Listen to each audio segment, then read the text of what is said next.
We'll be looking at the application of one of the function called days. We are having a data for 11 members for which we are having a date of birth and we are having today's day. We want to understand what is the age of a given person on the given day. So these all are the arbitrary data. So these are just to show you how the concept works and why this kind of function is used. This kind of function is used to find the age or age, so that age we can say, or the number of days passed. This kind of methods can be used in your day-to-day life. At the same time, it is very much helpful in applications like banking, in applications like algorithm creations of data analysis, in machine learning algorithms, and lot more. So let's start. So for that I am having a day. So type in equal to, then write DAYYS days, then open bracket. The syntax for the days is end date and the start date. End date means today's date which I want to take. This is I am taking. Then comma, start date. Start date is the date on which I got my birth date is there, for example. So I am just typing in that. So close the bracket, enter. What you will get?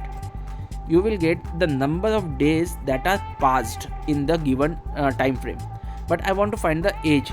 So for the age, the simple technique is that it should be divided by 365.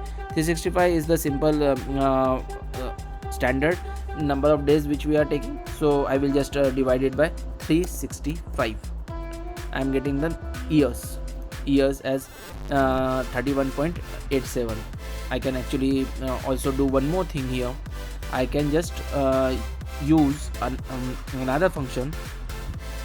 If I just copy it here, now I can, we have got the age.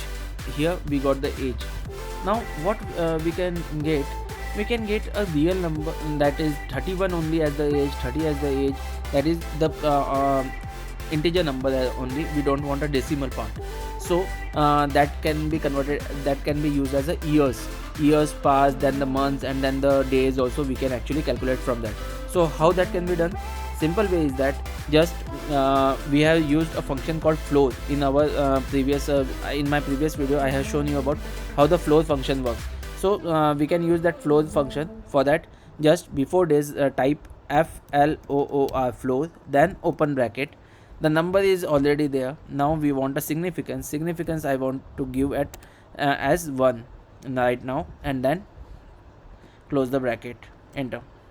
So now you got actual age here. If I have used a floor function, I got the age in the part of year. Now this is a simple uses of days function, at the same time floor function. These functions are useful across our analysis. In lot of analysis, this kind of functions can be used. So I really recommend you to try to find the months using these functions. And if you are facing any issues, you can actually put it into a comment, and I will try to answer your queries. See you into the next video. Thank you.